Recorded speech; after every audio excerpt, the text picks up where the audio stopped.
You know what this comment reminds me of? Hey, it reminds me of my experience when I first moved to Johannesburg from Eastern Cape in South Africa. So this was the first time, being in college that we get to see Nigerian guys, except for seeing them on Africa Magic. So seeing them live, and you would see them, they have a shop or they're at the salon. They have a shop or they have a salon. They were good at doing hair. They would have like their women doing hair. That's the first real interaction that we had, some of us, with Nigerians. Back then, I didn't even understand the difference in culture. Like, this is Igbo, this is what, how do you differentiate? I learned about Nigerian culture at school. I learned about Nigerian culture in college, like during a course. We were doing a lot of like Ngozi literature. That's when I learned about Nigerian culture and understood a little bit of like what was happening within the culture. But one of the things that I can remember about those men, they are specifically Igbo, those men.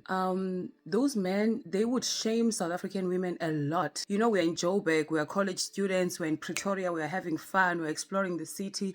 These men, the way that they would talk to us, they would yell, they would scream, they would shame us, but there was just something common about the way that they would put us down as South African women. It was always in comparison to Nigerian women. Mind you, that time for me, I don't even remember knowing a Nigerian girl back in South Africa at that time. So they would say things like, oh, a Nigerian girl would never do this.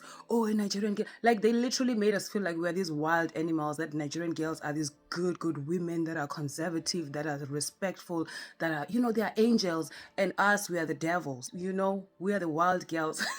Fast forward, I leave South Africa, I moved to the United States. This is a global space. Now I'm exposed to more Nigerian people, more other Africans. I have my first Nigerian friend who's a woman, and I'm just like, wow, you get to know different people, you get to know girls, and you see how they operate. I'm not seeing much of a difference between me and these girls. I'm just seeing girls, we're making friends, and it's cool. I went to Nigeria. My connection to Nigeria had nothing to do with the men that I eventually married here in the United States. I've always been connected to Nigeria. I've always loved Nigeria. I've always loved the culture. I have been to Nigeria way before I even met my partner. So there's so many things that shocked me when I went to Nigeria. If I can make an example of one of them, it's just the LGBT community. I was just so shocked because those guys in South Africa, they always painted this picture of Nigeria as nothing like us. They are like so great. They're so conservative. They would never do this. They would never do that. I can tell you, when it comes to liberation and levels, of course, South Africans are a little bit ahead, and that is because of our system, that is because of the Western influence, and you can count the number of things.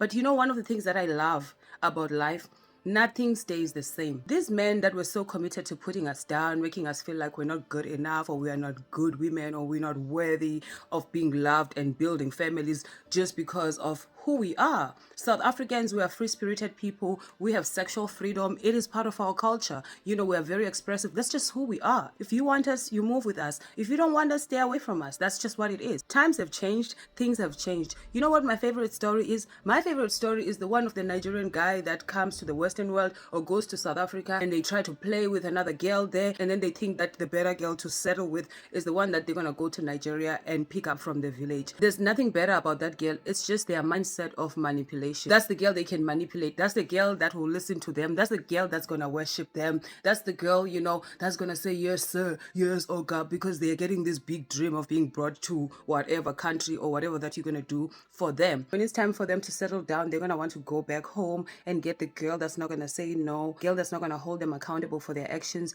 That's the girl that they're gonna go and choose, because that's the girl that they can manipulate. Most of the time when those girls make it to the Western world, they gain their freedom, they get a little bit of wings. Let me tell you something, freedom is sweet, okay? When you've never had it, oh my God, you're gonna abuse it. Some of us have freedom, so we are safe, okay? We are safe to be with. We don't get overly excited by certain things because we're used to them. But somebody who has never had freedom, you think that's a person that is safe. You don't know the truest character of that person. You understand? So they would go there, go pick up the girl that they think they can flip around and manipulate. My favorite part of the story is when the girl gets to America or the UK and they change. I love change. I love those girls. Okay, those girls will humble them, and then the next thing they're like, oh, I brought you to America, I did this for you, blah, blah, blah. Yeah, it's karma, boo, because you are playing with other girls there in the Western world. They are also women, they are also other people's children. That is my favorite story. But you know what else is my favorite thing about life? Is time. Time, baby. things have changed, sir. Okay, I know that you're hurt that things have changed. Things have changed. Women have gotten to a place of recognizing that they have a common problem, and their common problem is men like you. So I don't care to be chosen by no bloody villager from the Igbo land that thinks me, I am not worthy of love, respect, just because I was married to someone else. Baby, I'm a gorgeous, gorgeous girl. Look at me. Let's just be real now. Your son is probably on my DMs. I'm a gorgeous girl. I have everything to give to a good person, okay? That's why I know how to choose myself and leave situations that don't serve me. You are simply heartbroken and hurt that we exist in a world where more women are gaining courage every day to choose themselves in that way. That hurts you. I know it hurts you. It hurts a lot of your brothers too. With each new day, there is less women to manipulate in the world. And that is a beautiful thing. The new generation of women that is coming up, they are coming into spaces where they know that they are safe. They are safe to up and leave. They have support. The Nigerian girls that you thought you would go to the village to flip and manipulate, Nigerian girls are not like that, baby.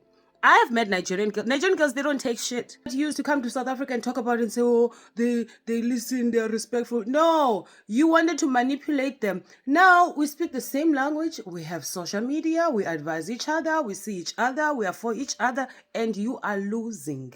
So keep your old Igbo self there in the village. Nobody wants you anyway. Say, I'm a gorgeous, gorgeous girl, okay? I'm a gorgeous girl who doesn't have a baby, who left a toxic situation, who chose herself, who is beautiful, who is talented, who is smart. What do I need from you? Typing with capital letters on... telling me your stupid village terms. Who wants a man that is tapping with these big capital letters? You're not cultured, you're not seasoned, you are just a village pumpkin. Nobody wants you, boo. Nobody wants you. You see, the beautiful thing about being a woman, as long as I take care of myself, I'm on the receiving end, okay? I have everything it takes to have a beautiful life. You, very soon, that Totolosi will be tired. So mind yourself, go to the gym and let us be. You are jealous because there is less women to manipulate in the world. Go away, village pumpkin.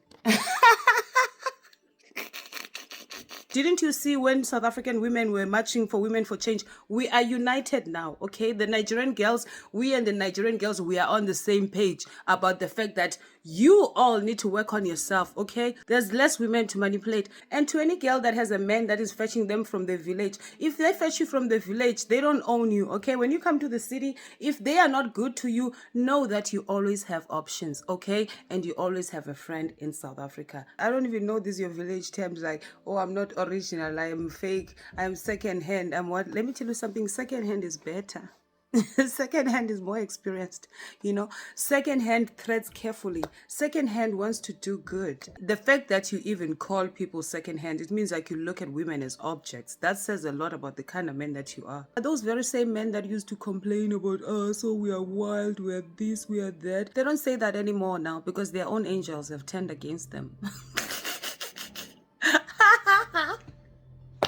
Their own angels have turned against them. Now you realize that it's better the devil that you are here with. Now they're out here on TikTok making videos every day advising each other.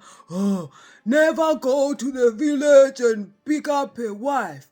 It's better you get a wife where you are. I'm like, why were you judging people to begin with?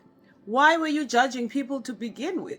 Okay, like we understand cultural differences and other things that could work against us when we are forming relationships as men and women. If you find someone that's good for you and they're from where you are, good for you. Okay, if I found that in my own village, good for me. But I'm not gonna limit myself and only have this narrow way of thinking and judge people and discriminate against people because the most important person for me to be with is a person from my village. It's only manipulators and abusers that have that mindset, baby. Okay, you want control so bad. Control is over.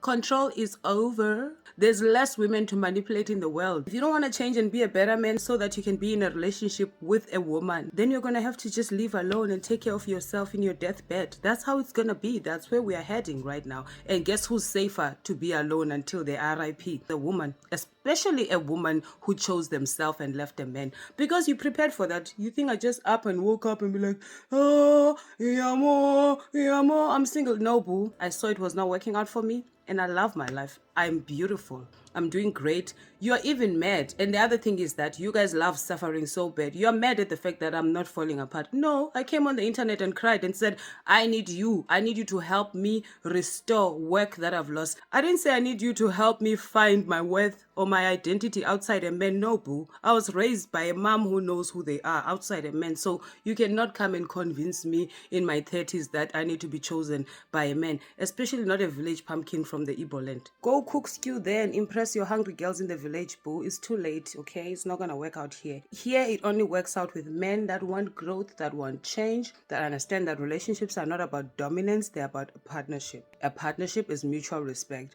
Second hand, your father and your grandfather got away with it, you are not gonna get away with it. So, sorry, the train missed you. The train of abuse and manipulation missed you. Sorry, you came too late. I love a Nigerian man, but I'm not a suck up to it. That's why I know how to choose myself outside an abusive Nigerian man. Okay? I don't care to be chosen by one, especially one that does not even see a worth of a woman. If you don't see what I can be as a woman, I don't want to be chosen by you anyway. You think there's no man outside Nigeria? What the hell?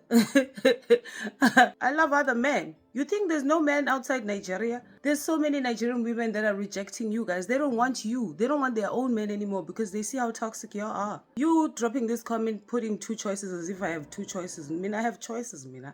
I have Zulu men. They like me. I have Xhosa men. I have vendor men. You know vendor men? I have vendor men. I have options too. Okay? Welcome to the world where women have options. I have options. I have your brothers. They still want me. I have Senegalese men. Hey, AFCON is upon me.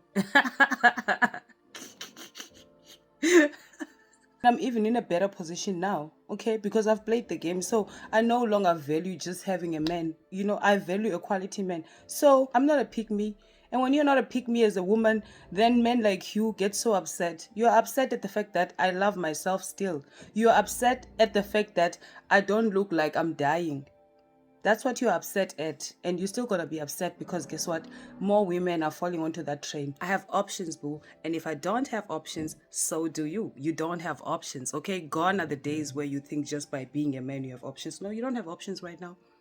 You don't have options because if you had options and you were happy, you wouldn't be out here online trying to put women down, making them feel less. No, you don't have options. Okay? Because gone are the days where as a man you just have to bring your beard, your big stomach, and your totolosi. No, gone are the days. Now women want quality men too. Okay? So you don't have options. That's why you hurt. Even at 50, I'll have options. At 50, I'll have better options than you.